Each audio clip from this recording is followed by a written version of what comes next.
7 pay আমার দাবি উই want justice সপ্তম ধর্ম আয়োগত ধর্ম দিবই লাগিব নিয়মীকরণ হব লাগিবই আমার ন্যায্য দাবি মানিব লাগিবই যেতিয়ালৈকে আমার চাকরি নিয়মীকরণ নহয় তেতিয়ালৈকে আমার সপ্তম আয়োগের মতে দরমহা দিব লাগিবই আমার সমকামৰ সম বেতন লাগিবই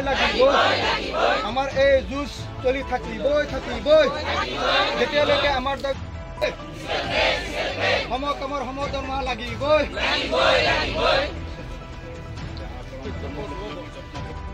হব লাগিবই যেতিয়ালৈকে আমাৰ নিয়মীকৰণ নহয় তেতিয়ালৈকে আমাৰ সপ্তম আয়োগৰ দৰমহা দিব লাগিবই সমকামৰ সম বেতন লাগিবই we need fiscal pay we need justice we need justice আমাৰ এই দাবী যেতিয়ালৈকে মানি নলব তেতিয়ালৈকে আমাৰ এই প্ৰতিবাদ চলি থাকিবই আমাৰ এই সংগ্ৰাম চলি থাকিবই we need justice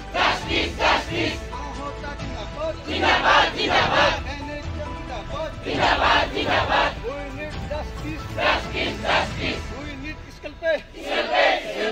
আজি আমাৰ কৰ্মবিৰতি তৃতীয় দিন আমাৰ দুদিন পাৰ হৈ গ'ল এতিয়ালৈকে আমি কোনো আশা পোৱা নাই তে আমাৰ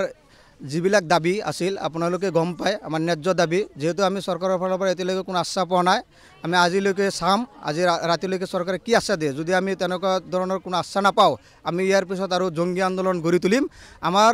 দাবীসমূহৰ ভিতৰত প্ৰথম দাবীটো আছিলে মেইন যিটো দাবী যেহেতু ৰাজ্যিক স্বাস্থ্য সেৱাত আমাৰ হয়তো বহুত পোষ্ট খালী হৈ আছে আৰু কিছুমান ফ্ৰেছ পোষ্ট মানে ওলাই কেনে আমাৰ যিবিলাক NSMৰ কৰ্মচাৰী আছে তেখেতসকলক স্পেচিয়েল ৰিক্ৰুটমেণ্টৰ দ্বাৰাই এই পোষ্টবিলাক ভেকেঞ্চিবিলাক ফিল আপ কৰিব লাগে যেতিয়ালৈকে আমাৰ চাকৰিটো নিয়মীকৰণ নহয় তেতিয়ালৈকে আমাক কি কৰিব লাগে সপ্তম আয়োগ মতে আমাৰ দৰমহা দিব লাগে এইকাৰ কথা বৰ্তমান আমাৰ মাননীয় মুখ্যমন্ত্ৰী যেতিয়া 2016 চনত স্বাস্থ্যমন্ত্ৰী হৈ আছিলে তেতিয়া তেওঁ নিজে স্বীকাৰ কৰিছিলে যেতিয়ালৈকে আমি আপোনালোকক চাকৰি নিয়মীকৰণ কৰিব নোৱাৰোঁ তেতিয়ালৈকে আপোনালোকক সপ্তম আয়োগৰ মতে আপোনালোকক দৰমহা দিম কিন্তু আজিলৈকে দিয়া নাই তেখেতসকলে আমালোকক হেতালি খেলিছে অধিৱেশন চলি আছে বিধানসভাৰ কোনো এটা প্ৰশ্ন উত্থাপিত হোৱা নাই আপোনালোকৰ ইয়াতে আমি দুঃখিত কিন্তু আজি বিশেষ সূত্ৰৰ মতে অলপ গম পাইছোঁ হয়তো আজি আমাৰ প্ৰশ্ন এটা উত্থাপন হ'ব পাৰে আমি আমাৰ যিবিলাক বিৰোধী দলৰ MLA আছে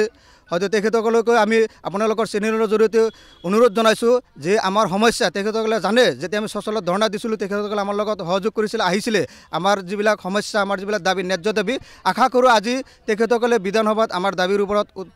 কুৱেশ্যন উত্থাপন কৰিব হয়